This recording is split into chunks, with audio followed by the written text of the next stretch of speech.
के बाद ट्रंप का मिशन मीगा।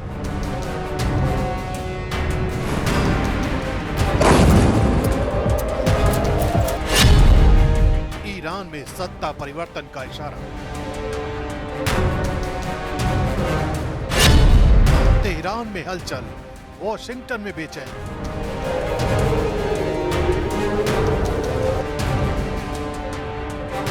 अमेरिकी राष्ट्रपति डोनाल्ड ट्रंप के नए मिशन मीगा का जिक्र करें। उससे पहले ईरान के इस नए मिसाइल हमले की ये तस्वीरें देख लीजिए।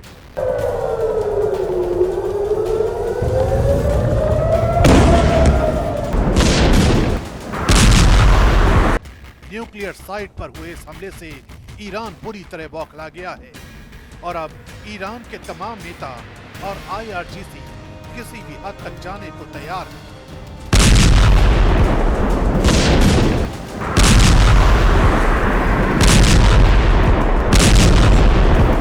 लेकिन इजराइल के खिलाफ ईरान के पलटवार की इन तस्वीरों के बीच अमेरिका के राष्ट्रपति डोनाल्ड ट्रंप के सोशल मीडिया पोस्ट ने वॉशिंगटन से तेहरान तक हलचल मचा दी है।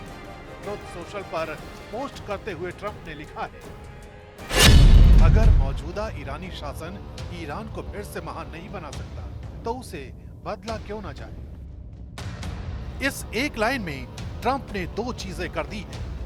पहली, अमेरिका के सैन्य हमलों को वैचारिक समर्थन दिया और दूसरा, सत्ता परिवर्तन के एजेंडे को सार्वजनिक मंच पर ला दिया।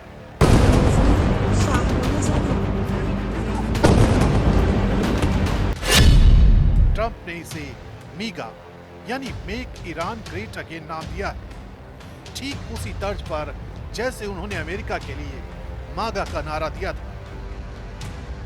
अब ये कोई साधारण बयान नहीं है, बल्कि पूरी दुनिया को संदेश है कि अमेरिका अब तेहरान की हुकूमत से खुश नहीं है।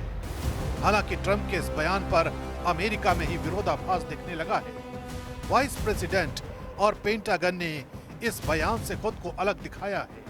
उपराष्ट्रपति JD वैंस और डिफेंस सेक्रेटरी पीट हेग्सेथ का कहना है कि अमेरिका का ईरान में सत्ता परिवर्तन जैसा कोई इरादा नहीं है। ईरान पर हमला सिर्फ उसके परमाणु कार्यक्रम को रोकने के लिए किया गया, न कि सत्ता परिवर्तन के लिए। लेकिन ट्रंप की बातों को खारिज करना आसान नहीं।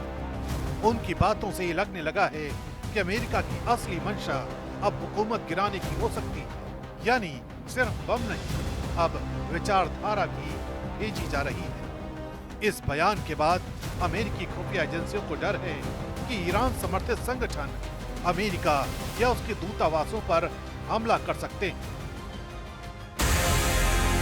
यही वजह है कि ट्रंप के बयान से ईरान तिलमिला उठा है और इस बयान को युद्ध की घोषणा वाला बयान करार दिया गया है।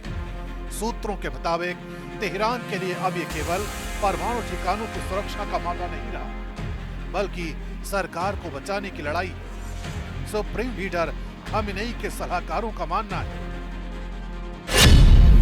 ट्रंप के मीगा बयान ने अमेरिका की असल मंशा उजागर कर दी है।